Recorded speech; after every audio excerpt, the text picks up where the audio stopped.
Okay, ഇപ്പോൾ നമ്മൾ xenon ഫ്ലോറൈഡുകളെ പറ്റിയാണ് പറയുന്നത്.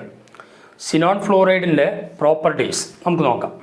It is a colourless crystalline solids. Xenon ഫ്ലോറൈഡിൻ്റെ പ്രോപ്പർട്ടീസിൽ first one colourless crystalline solids. It is sublime at 298 kelvin. Sublime at 298 kelvin. അത് സബ്ലിമേഷനാണ് നടക്കുക. സബ്ലിമേഷൻ എന്ന് പറഞ്ഞാൽ എന്താ? സോളിഡ് സ്റ്റേറ്റിൽ നിന്ന് നേരെ എവിടേക്ക് മാറുന്നു? ഗ്യാസ് സ്റ്റേറ്റിലേക്ക് പോകുന്നു. Powerful fluorinating agents. ഫ്ലോറിനേഷൻ നടത്താൻ പറ്റിയ ഏജൻറ്റുകളാണ് xenon fluorine compounds. Powerful fluorinating agents. പിന്നെ readily hydrolysed in traces of water. കുറച്ച് വെള്ളമുണ്ടെങ്കിൽ തന്നെ എന്ത് ചെയ്യും? വേഗത്തിൽ ഹൈഡ്രോളിസിസ് നടക്കുന്നു. നമുക്കൊരു എക്സാമ്പിൾ നോക്കാം. 2HCF2 plus 2H2O. HCF2 xenon fluoride വാട്ടറുമായിട്ട് കൂടിച്ചേരാം, അതായത് ഹൈഡ്രോളിസിസ് നടക്കുക. കിട്ടുന്ന പ്രോഡക്റ്റുകൾ ഏതൊക്കെയാണ്? 2HC plus 4HF plus O2. 2HC plus 4HF plus O2. അപ്പോൾ സിനോൺ ഫ്ലോറൈഡുകൾ വളരെ പെട്ടെന്ന് തന്നെ എന്ത് ചെയ്യും? ഹൈഡ്രോളിസിസ് നടക്കുന്നുണ്ട്. പിന്നെ നമുക്ക് ശ്രദ്ധിക്കേണ്ടത്, ഇപ്പോൾ നമ്മൾ HCF2, HCF4 അതേപോലെ തന്നെ HCF6 ഒക്കെ പഠിച്ചു. ഇതിൻ്റെ സ്ട്രക്ചർ നമുക്കൊന്ന് അനലൈസ് ചെയ്ത് നോക്കാം. എന്തായിരിക്കും HCF2ൻ്റെ structure?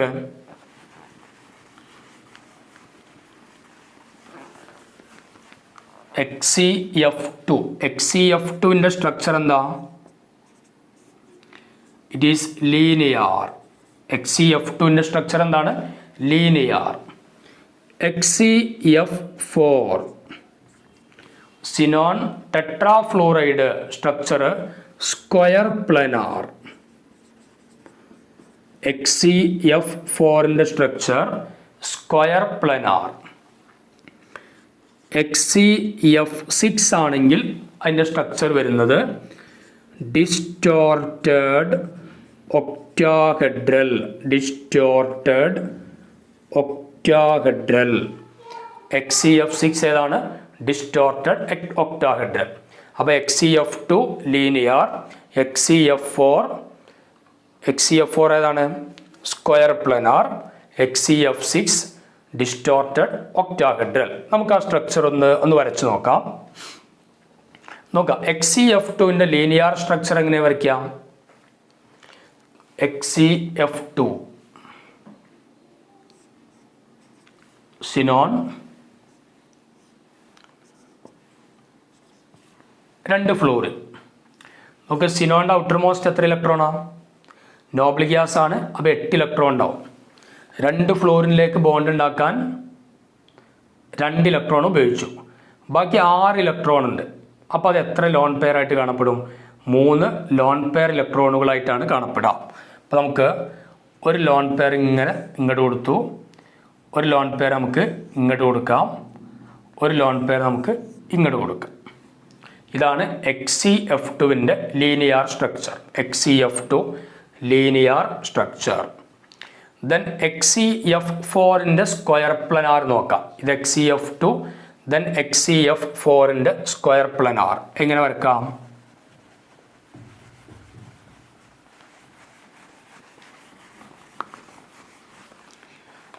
HCF4 xenon, then 4 florin അല്ലേ? സ്ക്വയർ പ്ലാനാർ ആണ്. അപ്പോൾ നമുക്കിങ്ങനെ വരക്കാം. 4 ഫ്ലോറിൻ. പിന്നെ ശ്രദ്ധിക്കേണ്ടത്, ഔട്ടർ മോസ്റ്റ് 8 ഇലക്ട്രോൺ ആണ് സിനോണിന്. 4 ബോണ്ട് ഉണ്ടാക്കാൻ 4 ഇലക്ട്രോൺ ഉപയോഗിച്ചു. ബാക്കി എന്തുണ്ട്? 4 ഇലക്ട്രോൺ ഉണ്ട്, അതായത് 2 ലോൺ പെയർ ഓഫ് ഇലക്ട്രോൺ ഉണ്ട്. അപ്പോൾ ഒരു ലോൺ പെയർ ഓഫ് ഇലക്ട്രോൺ നമുക്ക് ഇങ്ങനെ കാണിക്കാം അല്ലേ? ലോൺ പെയർ ഓഫ് ഇലക്ട്രോൺ കാണിക്കുമ്പോൾ ശ്രദ്ധിക്കേണ്ടത് ഈ ഭാഗത്തേക്ക് ഇങ്ങനെ കൊണ്ടുവരണം. മറ്റൊരു ലോൺ പെയർ ഓഫ് ഇലക്ട്രോണോ ഏകദേശം ഇത് ഈ ഭാഗത്തായിട്ട് നമുക്ക് ഇങ്ങനെ കാണിക്കാം. ഈ സ്ട്രക്ചറിനെയാണ് നമ്മൾ എന്തെന്ന് വിളിക്കുക? Square planar structure.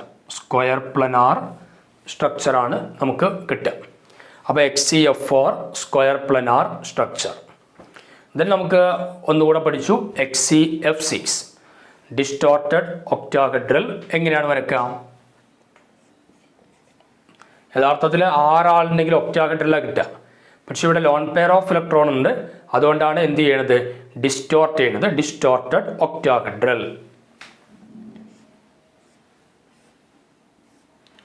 അല്ലേ? ഇപ്പം 4 ഉണ്ടാകുമ്പോൾ നമ്മൾ ഇങ്ങനെ വരക്കും. 5 ലോൺ പെയർ ഉണ്ടായതുകൊണ്ട് മാത്രം ഡിസ്റ്റോർഷൻ സംഭവിക്കുകയാണ്.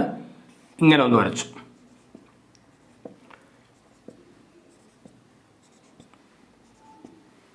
HCF6 6 ബോണ്ട് ഉണ്ട്. അപ്പോൾ സിനോണിൽ ഔട്ടർ മോസ്റ്റ് 8 ഇലക്ട്രോണിൽ 6 എണ്ണം ബോണ്ടിങ്ങിന് ഉപയോഗിച്ചു. ബാക്കി ഒരു lone pair of electron. Lone pair of electron. ഇങ്ങനെയാണ് നമുക്ക് എന്ത് ചെയ്യാം? Distorted octahedral shape for HCF6. Okay. അപ്പോൾ നമ്മൾ 3 എണ്ണം HCF2 linear, HCF4 square planar, HCF6 distorted octahedral. ഇതിൻ്റെ ഒക്കെ സ്ട്രക്ചർ നമ്മൾ പഠിച്ചു കഴിഞ്ഞു.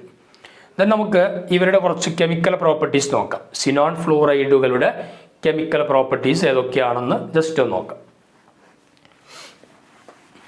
Chemical properties of xenon fluorides.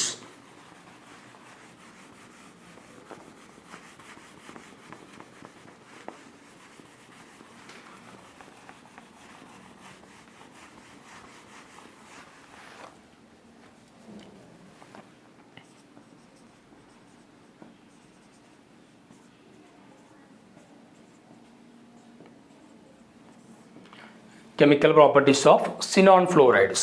HCF2 plus PF5 phosphorus pentafluoride reaction നടന്ന നമുക്ക് കിട്ടുന്നത് HCF പ്ലസും HCF പ്ലസും ഇവിടുത്തെ ഒരു ഫ്ലൂറിൻ ഇതിനോട് കൂടെ വന്നിട്ട് PF6 മൈനസും കിട്ടും. HCF plus and PF6 minus, HCF plus and PF6 minus. Then നമുക്ക് HCF4ൻ്റെ കേസ് എടുത്ത് നോക്കാം. HCF4 plus SbF5. SB എന്ന് പറഞ്ഞാൽ സ്റ്റിൽ ബിയർ ആൻറ്റിമണി. അപ്പോൾ റിയാക്ഷൻ നടന്നാൽ ഇതേപോലെ തന്നെയാണ് കിട്ടുക. HCF3 പ്ലസ് ഇവിടുത്തെ ഒരു ഫ്ലൂറിൻ ഇതിലേക്ക് റിയാക്ട് ചെയ്ത് SbF6 മൈനസ്. ആ product HCF3 plus SbF6 minus 5ഉം ഇതിൽ നിന്ന് കിട്ടിയ ഒന്നും കൂടെ 6 SbF6 മൈനസ്. അതേപോലെ അടുത്തൊന്നാണ് HCF6 xenon hexafluoride plus NaF sodium fluoride. Reaction നടന്നാൽ എന്ത് കിട്ടും? Na പ്ലസ് ഉണ്ടാവും. അതേപോലെ തന്നെ HCF6ഉം ഈ എഫും കൂടെ HCF7 മൈനസ് ഉണ്ടാവും. HCF7 മൈനസ് ഉണ്ടാവും. ഇവിടെ sodium, potassium, rubidium, caesium first group alkali മെറ്റൽസിൽ ഏതുമായിട്ട് റിയാക്ട് ചെയ്താലും ഇങ്ങനെയാണ് പ്രോഡക്റ്റ് ഉണ്ടാവും. Na പ്ലസും HCF7 മൈനസും. ഇതാണ് സിനോൺ ഫ്ലൂറൈഡുകളുടെ chemical properties. Or next topic xenon oxygen compounds. Xenon fluorine compound നമ്മൾ നോക്കി. ദെൻ സിനോൺ ഓക്സിജൻ കോമ്പൗണ്ടുകൾ ഏതൊക്കെയാണ്, എങ്ങനെയൊക്കെയാണ് അവരുണ്ടാക്കുക തുടങ്ങിയ കാര്യങ്ങളാണ് നോക്കാനുള്ളത്. അതിൽ ഫസ്റ്റ് നമ്മൾ ചെയ്യുന്നത്, ഇപ്പോൾ നമ്മൾ സിനോൺ ഫ്ലൂറൈഡ് കോംപ്ലക്സുകൾ ഉണ്ടാക്കി, അതിന് നമ്മൾ ജസ്റ്റ് എന്ത് ചെയ്യുക? ഹൈഡ്രോളിസിസ് നടത്താം. HCF4നെയും HCF6നെയും ഹൈഡ്രോളിസിസ് നടത്തി കഴിഞ്ഞാൽ നമുക്ക് എന്ത് കിട്ടും? HCO3 സിനോൺ ഓക്സൈഡ് കിട്ടും. HCO3 എന്നുള്ള പ്രോഡക്റ്റ് കിട്ടും. അപ്പോൾ നമുക്ക് ജസ്റ്റ് ഒന്ന് ചെയ്ത് നോക്കാം. HCF4ന് ഹൈഡ്രോളിസിസ് നടത്താം. 6 HCF4 plus 12H2O. 6HCl4 plus 12H2O gives 4Hc xenon. 4Hc plus 2HCO3. ഇതാണ് നമുക്ക് വേണ്ട product. Xenon oxide 2HCO3 plus 4HF plus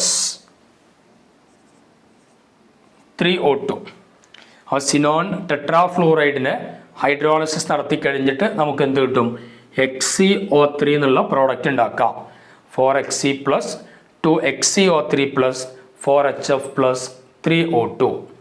അതേപോലെ HCF6 നമ്മൾ ഹൈഡ്രോളിസിസ് നടത്താം. HCF6 സിനോൺ ഹെക്സാഫ്ലൂറൈഡ് ഹൈഡ്രോളിസിസ് നടത്താം plus 3H2O. HCF6 plus 3H2O gives HCO3 plus 6HF. HCO3 plus 6HF. അപ്പോൾ xenon ഓക്സൈഡുകൾ preparation method ഏതാണ്? Xenon ഫ്ലൂറൈഡുകൾ എന്ത് ചെയ്യുക? ഹൈഡ്രോളിസിസ് നടത്താം. സിനോൺ ഫ്ലൂറൈഡുകൾ ഹൈഡ്രോളിസിസ് നടത്താം. പിന്നെ അതേപോലെ തന്നെ വേറൊരു മെത്തേഡാണ് പാർഷ്യൽ ഹൈഡ്രോളിസിസ് ഓഫ് HCF6. HCF6നെ പാർഷ്യലി ഹൈഡ്രോളിസിസ് നടത്തിയിട്ട് നമുക്ക് HCOF4 HCO2F2 ഒക്കെ നമുക്ക് ഉണ്ടാക്കാം. HCOF4 HCO2F2 ഉണ്ടാക്കുന്നത് HCF6നെ പാർഷ്യൽ ഹൈഡ്രോളിസിസ് നടത്തിയിട്ട്. എങ്ങനെ നമുക്ക് നോക്കാം?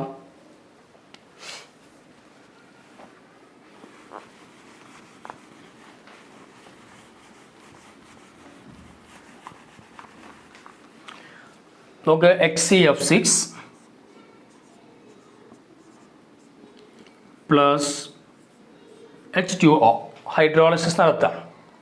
അപ്പോൾ നമുക്ക് കിട്ടുന്നത് HCOF4 ഒരു ഓക്സിജനും ഇവിടുത്തെ 4 ഫ്ലോറിനും എടുത്തു. HCOF4 പ്ലസ് ബാക്കി ആരുണ്ടാവും?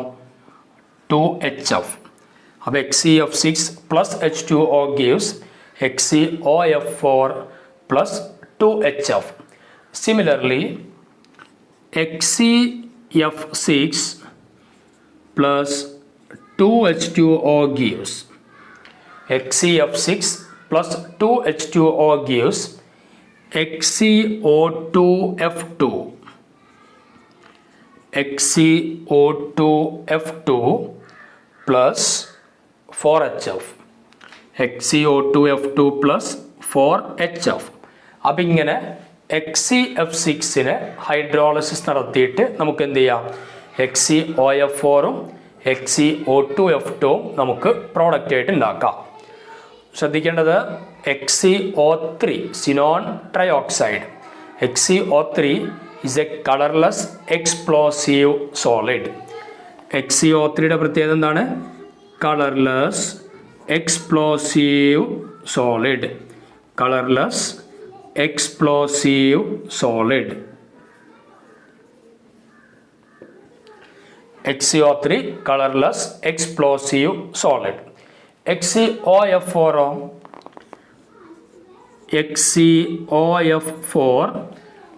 it is colorless volatile liquid. Colorless volatile liquid. Colorless volatile liquid. ഇതാണ് HCOF4. ഇനി നമുക്ക് ഈ കോമ്പൗണ്ടുകളുടെയൊക്കെ സ്ട്രക്ചർ നമ്മളൊന്ന് വരച്ച് നോക്കണം. HCO3യുടെയും അതേപോലെ HCOF4ൻ്റെയും സ്ട്രക്ചർ നമുക്കൊന്ന് ഡിസ്കസ് ചെയ്യാം.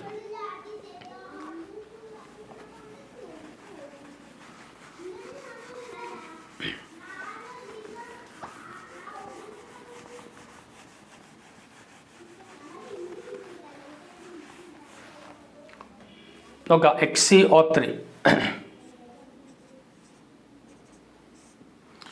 HCO3യുടെ സ്ട്രക്ചർ വരക്കുമ്പോൾ നമ്മൾ ശ്രദ്ധിക്കേണ്ടത് സിനോണും ഓക്സിജനും തമ്മിലുള്ള ബോണ്ട് ഡബിൾ ബോണ്ടാണ്. അപ്പോൾ ഒരു ഡബിൾ ബോണ്ട്, അടുത്ത ഡബിൾ ബോണ്ട്, അടുത്ത ഡബിൾ ബോണ്ട്. HCO3 നമുക്ക് സിനോണിൻ്റെ ഔട്ടർ മോസ്റ്റ് എത്ര ഇലക്ട്രോൺ ഉണ്ടാവും? 8 ഇലക്ട്രോൺ. ലൈനോബിൾ ഗ്യാസാണ്. അപ്പോൾ അതിലത്തെ 6 ഇലക്ട്രോൺ 6 ബോണ്ട് ഉണ്ടാക്കാൻ ഉപയോഗിച്ചു. ബാക്കി ഒരു ലോൺ പെയർ ഓഫ് ഇലക്ട്രോൺ ഉണ്ടാവും. അപ്പോൾ ആ ഒരു ലോൺ പെയർ ഓഫ് ഇലക്ട്രോൺ നമ്മളിങ്ങനെ കാണിക്കും. ഈ സ്ട്രക്ചറിൻ്റെ പേരെന്താണ്? പിരമിഡൽ. XeO3യുടെ സ്ട്രക്ചറിൻ്റെ പേരപ്പോൾ pyramidal shape. XeO3 has pyramidal shape. XeO3 pyramidal shape. XeOF4ൻ്റെ സ്ട്രക്ചർ നമുക്ക് നോക്കാം. XeOF4. Xe ഒരു ഓക്സിജനും 4 ഫ്ലോറിനുമാണ്. ഓക്സിജനും Xeയും തമ്മിലുള്ള ബോണ്ട് ഡബിൾ ബോണ്ട്. 4 ഫ്ലോറിനുണ്ട്. 1 2 3 4. സിനോണിൻ്റെ ഔട്ടർ മോസ്റ്റ് 8 ഇലക്ട്രോണാണ്. 1 2 3 4 5 6 ബോണ്ട് ഉണ്ട്. അപ്പോൾ 6 ഇലക്ട്രോൺ ഉപയോഗിച്ചു. ബാക്കി 2 ഇലക്ട്രോൺ ഉണ്ട്. അതൊരു ലോൺ പെയർ ഓഫ് ഇലക്ട്രോൺ ആയിട്ട് നമുക്ക് ഇങ്ങനെ കാണിക്കാം. ലോൺ പെയർ ഓഫ് ഇലക്ട്രോൺ ആയിട്ട് കാണിച്ചു. ഓക്കെ. XeFO4. ഈ സ്ട്രക്ചറിൻ്റെ പേരെന്തായിരിക്കും? ഈ സ്ട്രക്ചറിൻ്റെ പേരെന്താ? ഇതൊരു സ്ക്വയർ, പിന്നെ മേലക്ക് ഒരാൾ. അപ്പോൾ എന്താ പേര്? Square pyramidal. Square pyramidal. XeOF4ൻ്റെ structure square pyramidal. Square pyramidal ഷേപ്പാണ് ആർക്കുണ്ടായിരിക്കുക?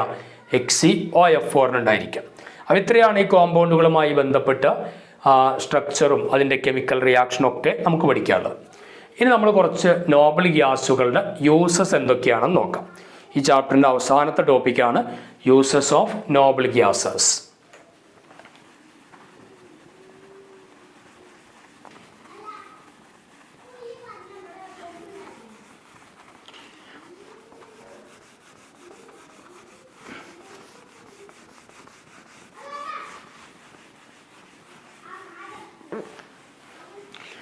യൂസസ് ഓഫ് നോബൽ ഗ്യാസസ് ശ്രദ്ധിക്കുക. ഹീലിയം എന്തിനൊക്കെ ഉപയോഗിക്കാം? യൂസസ് ഓഫ് നോബൽ ഗ്യാസസിൽ നമ്മൾ ഫസ്റ്റ് പറയണത് ഹീലിയത്തിൻ്റെ കേസാണ്. ഹീലിയം നമുക്ക് ഉപയോഗിക്കാൻ പറ്റുക in filling balloons for meteorological observation as it is non inflammable and light gas. അല്ലേ? മെറ്റീരിയോളജിക്കൽ ഒബ്സർവേഷൻ ഉപയോഗിക്കുന്ന ബലൂണുകളിലൊക്കെ ഹീലിയം ഗ്യാസ് നിറച്ചിട്ടുണ്ടാവും. അതേപോലെ in gas cooled nuclear reactors, gas cooled nuclear റിയാക്ടറുകളിലും ഹീലിയം നിറക്കുന്നുണ്ട്. പിന്നെ ലിക്വിഡ് ഹീലിയം ക്രയോജനിക് ഏജൻ്റ് ആയിട്ട് ഉപയോഗിക്കും. Liquid helium used as a cryogenic agent. Liquid helium എന്തായിട്ട് ഉപയോഗിക്കും? ക്രയോജനിക് ഏജൻ്റ് ആയിട്ട് ഉപയോഗിക്കുന്നു. അതുപോലെ തന്നെ as a diluent for oxygen in modern diving അപ്പാരച്ചസ്. Liquid helium ഒരു ഡൈലുവൻ്റ് ആയിട്ട് ഉപയോഗിക്കും for oxygen in modern diving apparatus. Diluent എന്ന് പറഞ്ഞാൽ സോൾവൻ്റ് എന്നുള്ള മീനിങ്ങിൽ എടുക്കാം. Reason very low solubility in blood. Liquid ഹീലിയത്തിന് ബ്ലഡിലുള്ള സോലുബിലിറ്റി വളരെ കുറവാണ്. പിന്നെ to produce and sustain powerful superconducting magnets which are essential parts of modern NMR spectrometers and MRI instruments. MRI ഇൻസ്ട്രുമെൻറ്റുകളിലും NMR സ്പെക്ട്രോമീറ്ററുകളിലൊക്കെ വളരെ അത്യാവശ്യമായിട്ട് വരുന്ന പവർഫുൾ സൂപ്പർ കണ്ടക്റ്റിംഗ് മാഗ്നറ്റുകൾ ഉണ്ടാക്കാൻ ലിക്വിഡ് ഹീലിയം ഉപയോഗിക്കുന്നുണ്ട്. ലിക്വിഡ് ഹീലിയം ഉപയോഗിക്കുന്നു. പിന്നെ നിയോൺ എന്തിനാണ് ഉപയോഗിക്കുക? In discharge tubes. നിയോൺ ഉപയോഗിക്കുന്നത് എന്തിനാണ്? In discharge tubes and fluorescent bulbs. Discharge ട്യൂബുകളിലും ഫ്ലൂറസെൻ്റ് ബൾബുകളിലും ഉപയോഗിക്കും. പിന്നെ നിയോൺ ബൾബുകൾ അവിടെ ഉപയോഗിക്കും. Used in botanical garden and in greenhouses. Neon ബൾബുകൾ ഉപയോഗിക്കുക used in botanical garden and in greenhouses. Then ആർഗണിൻ്റെ ഉപയോഗങ്ങൾ to provide an inert atmosphere in high temperature metallurgical process. High temperature metallurgical പ്രോസസ്സിൽ, അതായത് മെറ്റലുകൾ extract ചെയ്യുന്ന പ്രോസസ്സുകളിൽ inert atmosphere create ചെയ്യാൻ വേണ്ടിയിട്ട് argon ഉപയോഗിക്കാം. ഫോർ ഫില്ലിംഗ് ഇലക്ട്രിക് ബൾബ്, അതുപോലെ electric ബൾബുകൾ ഫില്ല് ചെയ്യാൻ ആർഗൺ ഉപയോഗിക്കാം. പിന്നെ in the laboratory for handling substances that are air sensitive. Air സെൻസിറ്റീവായ വസ്തുക്കളെ ഹാൻഡിൽ ചെയ്യാൻ വേണ്ടിയിട്ടും അത് ഇനേർട്ട് അറ്റ്മോസ്ഫിയർ കിട്ടാൻ വേണ്ടിയിട്ട് എന്ത് ചെയ്യാം, ആർഗൺ ഉപയോഗിക്കാം. പിന്നെ ഉള്ളത് ഹീലിയം, നിയോൺ, ആർക്ക് കഴിഞ്ഞ xenon and radon. Xenon and radon in light bulb, xenon and krypton. Krypton, xenon. Xenon and krypton എന്തിനുപയോഗിക്കാം? In light bulb design for special purpose. Light ബൾബുകളിലൊക്കെ സിനോണും ക്രിപ്റ്റോണും ഉപയോഗിക്കാം. ഇതോടുകൂടെ നമ്മളെ +2 ഏറ്റവും വലിയ ചാപ്റ്ററായ പി ബ്ലോക്ക് എലമെൻറ്റ്സ് എന്നുള്ള ഭാഗം കഴിഞ്ഞിട്ടുണ്ട്. ബോർഡ് എക്സാമിന് 7 മാർക്കെങ്കിലും മിനിമം ചോദിക്കുന്ന, എൻട്രൻസിന് നല്ല വെയിറ്റേജ് ഉള്ള ഒരു ചാപ്റ്ററാണ് പി ബ്ലോക്ക്. അപ്പോൾ പക്ക തിയറിയാണ്, കൂടുതലൊന്നും അങ്ങനെ നമ്മൾ ബൈ ഹാർട്ട് ചെയ്ത് പഠിക്കേണ്ട സാധനങ്ങളൊന്നുമില്ല. അതുകൊണ്ട് നന്നായിട്ട് NCERT ബുക്ക് വായിക്കുക തന്നെ വേണം. ക്ലാസ് കൃത്യമായിട്ട് മനസ്സിലാക്കി വെക്കുക. ഓക്കെ.